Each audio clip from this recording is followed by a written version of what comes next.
how did you get here, right? Walk us through, you know, how did you even become an entrepreneur? Or really, actually before that, cleaning, like, Well, I know I don't like to clean like that. I don't, Nah, you know. but go ahead. Well, I didn't realize this is what I'm supposed to be doing. All my life, I was in the medical field for 20 years, being a receptionist, or a CNA, or you know, working in the hospital, secretary work or whatever.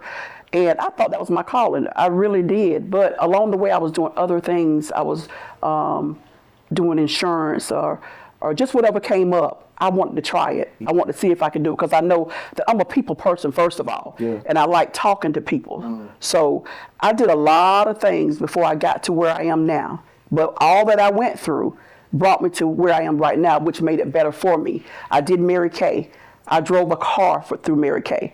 I was a director with Mary Kay. So by the time I got to Lucilla's cleaning service, I knew that what I needed to do. The light bulb just came on. You already It's like, had the experience. this is it. Because I knew I couldn't continue to work for somebody because I'm a little bossy. So I'm curious though, because you say you tried a lot of things. A lot of things. You know, I figured I think a lot of people who have that calling of entrepreneurship, they always start off trying a lot of different things. Yeah. When did that feeling come about? It's just something that you mean when it came about the first time I started just doing, I don't know. Was it just something that clicked? Early on, I just started doing, I wanted to try this and wanted to try that. And a lot of times things cost money and we really didn't have the money, but I still wanted to do it. Right. And some kind of way, I found a way and we was able to do a lot of those things. But I just knew there was more inside of me. Oh man, that's what it is. That's what it is. Like it was more coming. Yeah. Where it was at, but I knew there was more. I just knew that. That's it. I'm a leader. Right. I knew that. Right. Man, okay, my bad, bro. No, you good. I think you kind of, you know, hit it on something because I think there's a lot of people, right, that want to do more. Yeah. Right? They want to be more. It's a lot of doobies out there, right? A lot of doobies. But that doesn't necessarily mean that they're gonna make the switch, right? So yeah, right. Especially after 20 years in the field, 20 years in the medical field, right? Right. Help me understand, like, what made you, like have the strength to pursue that more that you wanted to be. Well, it just became that time. I had done so much, and then it was just time for me to do something else, and I wanted to try it. But one thing about it, once you try it, once you find that's for you, you'll get a feeling over you that lets you know that's it. Yeah. There's a feeling that comes over you. Right. That's just like when I bought my house. Right. I walked around this house before I bought this house. Right. I felt it in my spirit. Right. This was my house. Right. I walked around the house and I prayed for this house. Right. And I got this house. Oh man. But I had that feeling. You got to have the feeling. It's got to be there. Otherwise you're just faking it. That's true. I had this conversation with a guy yesterday, Big Mike. Shout out Big Mike. And he mentioned something. He said there's a difference between something that you're attached to and something that's a part of you. Mm. Something that you're attached to, once it's loosened or disconnected, it's no longer a part of you. Mm. But if it's something that's for you, and it's the scripture says, "Seek ye first the kingdom of God and His righteousness, and all these things should be added, not attached, but a part of you." That's right. And you knew that when you came in this house, it was who you are. It was a part of you. Just like being entrepreneurial. Like when you said that, it all clicked for me. Like I just felt something in my own journey, like just calling me, like it's more than you than this, man. Just keep moving. I just tell anybody, don't give up. Right. Because whatever it is that God has placed in your heart, it'll show up. Ask Him. Right. Talk to Him about it. Right. And it'll show up. Man. So how did you get your start in cleaning? I got my start in cleaning. I first started out just cleaning carpet. Oh. I bought me a carpet machine. Okay. I had watched somebody, they showed me how to do it. And I watched them do it, and I'm like, hey, I can do this myself. I can do this. And then when I did the carpet cleaning, I was like, oh yeah, I can do this.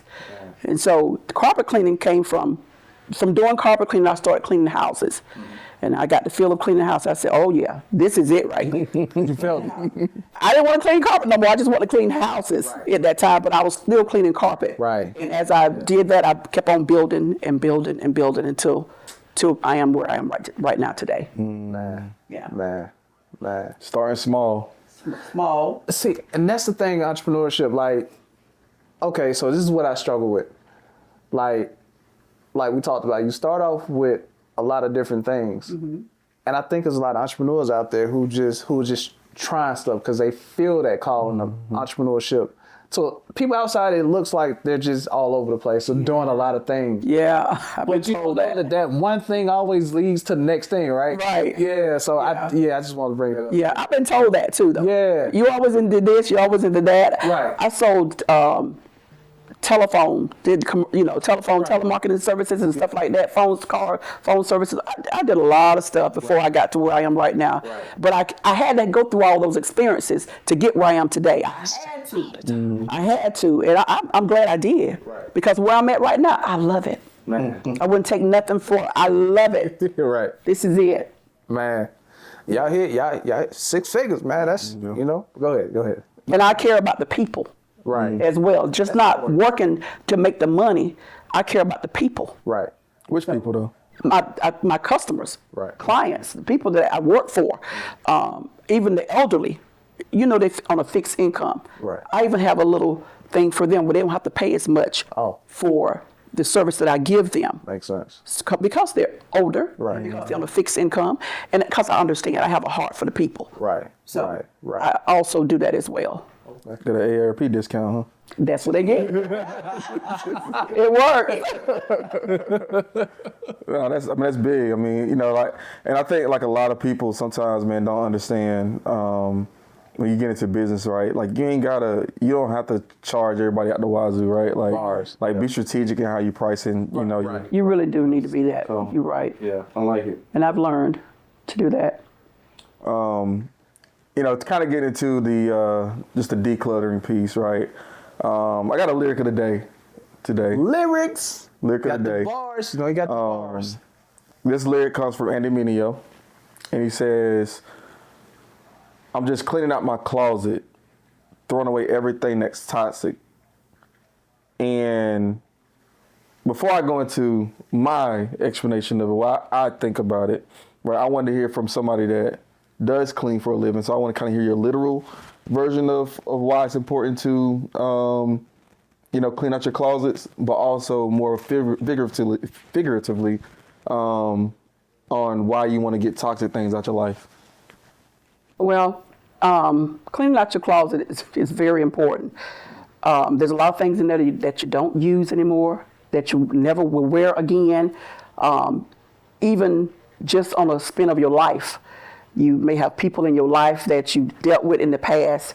There's no growth with them. Right. You have to move on.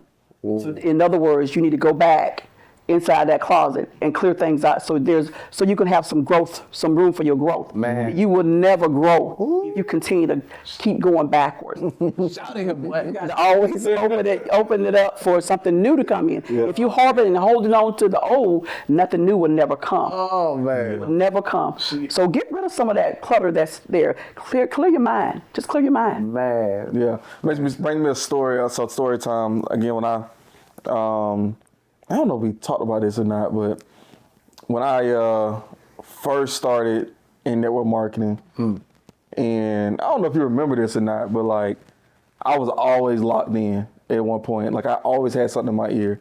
Like I always had, right. And there was a lot of people, a lot of friends that, that were around and that I just couldn't communicate with. Right. Mm-hmm. And I just couldn't talk to anymore. But you have to take inventory.